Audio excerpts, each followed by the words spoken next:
There we go. Alright. Peace, love, soul. God bless anyone tapped in, tuned in. Part one. I just did part one. Here's part two right here. Touch them again. That was last time. Well, he's a child. No, he all he did was pee in public. When some first $5 lineup on the Prize Picks app today, on the Prize Picks app when you play a lineup. Thank you to Prize Lineups. Why is there no problem when someone calls a dog cute, but when my friend John, who is a registered said the same thing to a 6-year-old, he was arrested again? Well, I think you got two different contexts, right? You have someone who's children. No, he didn't. He didn't touch them again. That was last time. Well, he's a child. No, he all he did was pee in public. Yeah, that's still a little weird. Yeah, but he was like intoxicated. Yeah, well, that's a lot going on. He was intoxicated, he peed in public. He's a child. No, he's a registered because he peed in public. Yeah, He got added to the registry, and he also like touched a couple people. Okay, yeah, so he peed in public and touched a couple people, so I would no wonder why it's weird if he says someone's a 6-year-old. But then why can people say it to a dog? Well, dog's a little bit different. But dog can't consent. Well, a dog is an animal. I mean, even the Bible condemns bestiality. That's what I'm saying. But no one's calling a dog cute, I don't know why I pointed at him because that's not a dog. But no one's calling a dog cute. You're calling him cute? No, I am not calling him cute. My dog is not cute? I am not. That is not a dog. That is a dog. I don't even know what that guy looks like. The Charlie Kirk killers Discord logs.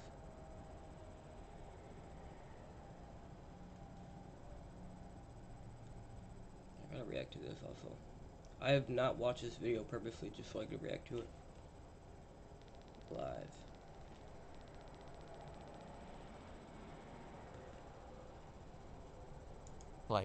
My doggy.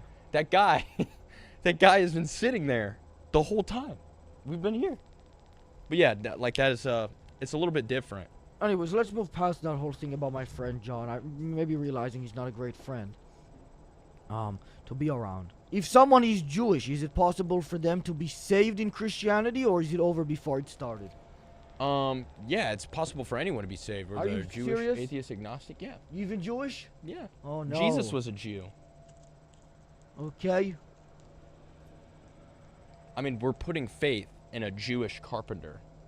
Carpenter? That was his trade. He was a carpenter. Like he did flooring? Like he made chairs and. My manager, Viral Flooring, he makes floors go viral. He makes floors go viral, like yes. Hardwood flooring. My dad does hardwood flooring. Bro, please. Caius, please stop being a fucking baby, man. Just sit there, okay?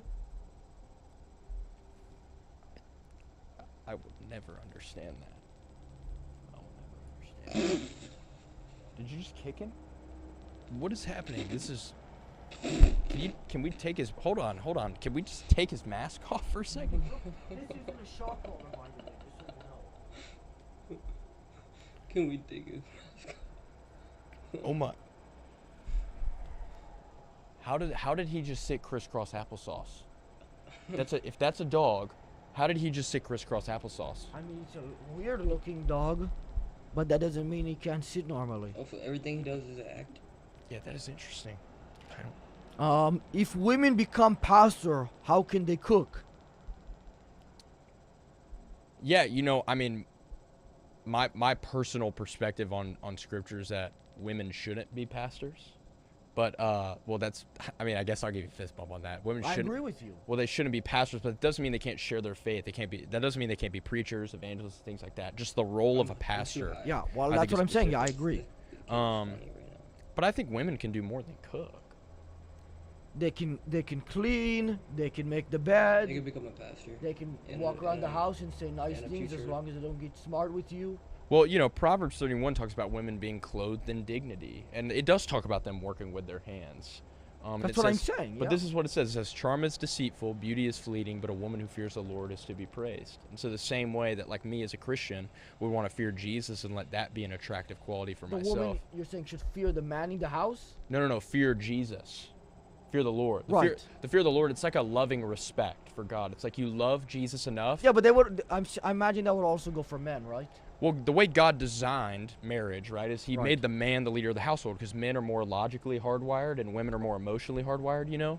So it's not that emotions are a bad thing, it's just logic outweighs emotions sometimes. And so the Yes. role of the man is to lead well, be courageous, stand firm.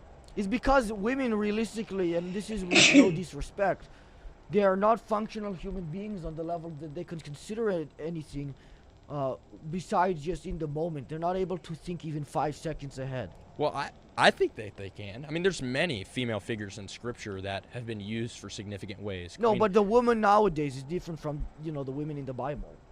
I mean, I think every human being, it's definitely different now. They're We're human culturally- beings. I'm not gay. I don't want to live in a house with a man. That would be I'd like to start this video by saying that I'm a little bit out of my depth here considering the gravity of what I'm about to show you guys, but I'm gonna try my best. With that out of the way, let's get a few basic facts straight.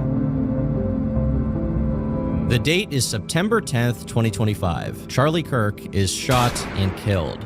Over the next few days, law enforcement and internet investigators pore over the available information to identify the killer. Eventually, they determine it to be Tyler Robinson, and they also realize that Tyler has a transgender romantic partner named Lance Twiggs. Tyler is arrested, Lance cooperates with the police, and then disappears from the public eye.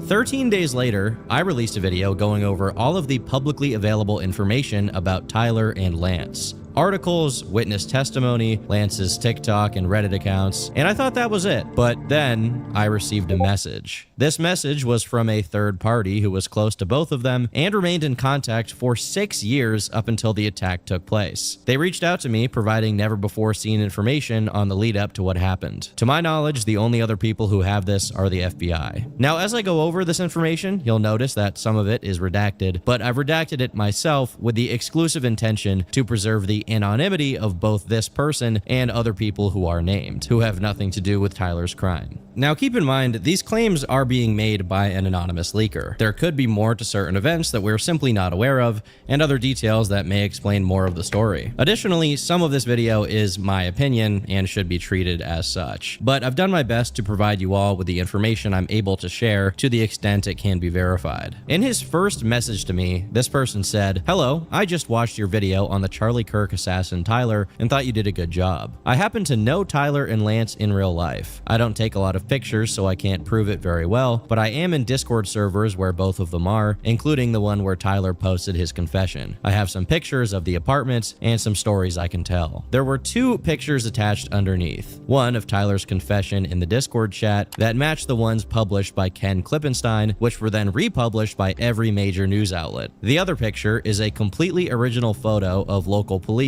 at Tyler Robinson and Lance Twiggs' place, taken from across the street. For the sake of verification, he later also provided me with archives of the 3 Discord servers they shared, which I'll eventually go over the relevant parts of. Once this person's identity was verified, he proceeded to tell me about the state of Tyler and Lance's living space. The apartment would drastically shift from clean to super dirty, depending on the state of Lance's mood. I don't have too many pictures of most of the mess, but basically, he'd start living in the living room and just start turning it into his nest. After the first roommate moved out, and right after Tyler moved in like 2 weeks later, Lance had a really big breakdown. The living room went from a place guests came over to something that had to be hid. People still came over, but everyone got weirded out by all the trash. He basically had layers of wires, random Temu trinkets, decorations, random art projects, clothes, and empty alcohol containers everywhere. And if anyone touched it, he would get livid. One friend got banned from the apartment for a while because he kept touching the Temu trinkets. I wish I still had pictures, but I felt sort of guilty and deleted them since I knew Lance wasn't in the right state of mind. For context, I've been playing games with Lance and Tyler for like 6 years. I count myself kind of close to them, but I was trying to separate them from myself because being around them wasn't good for me. I say them, but Tyler was always level-headed and easygoing. But Lance could be anywhere from too depressed to talk to manic, wide-eyes, crazy person. I'll take a brief moment here to comment on the fact that in my original video, this is more or less the impression that I had, judging exclusively from Lance's more significant and expressive online presence relative to Tyler's almost non-existent digital paper trail. From Lance's Reddit account and the things his family members had to say about him, he clearly was more outspoken and in some ways unstable. There were Reddit posts of his mentioning being at odds with his family to the point of being kicked out, and he had also discussed a lot of substance abuse issues, which are a far cry from the quiet, even if uneasy relationship that Tyler seemed to have with his family. What was completely unknown, and as far as I know hasn't been published anywhere, is this combination of hoarding and mania that this person describes Lance as exhibiting. The messages continue. During this first nest phase, Lance started working very rarely. He worked with his dad for a tub repair company. They'd either repair tubs or install them at construction sites. But when Lance was super depressed or just too manic, he'd take the day off and hit his THC vape, drink, and scroll reels. Anyway, 2 weeks before Lance's first nest phase, when the apartment was mostly normal, Tyler moved in with Lance because he'd just dropped out of college and was tired of living with his parents. He had been working with his dad at a stone cutting business where they'd install countertops. Tyler was kind of your normal blue-collar Utah guy. Most conversations with him, he'd talk hunting, camping, gaming, and he loved to talk about fishing. Now, first off, the combination of depressants with cognitive stimulants are leading factors to severe anxiety,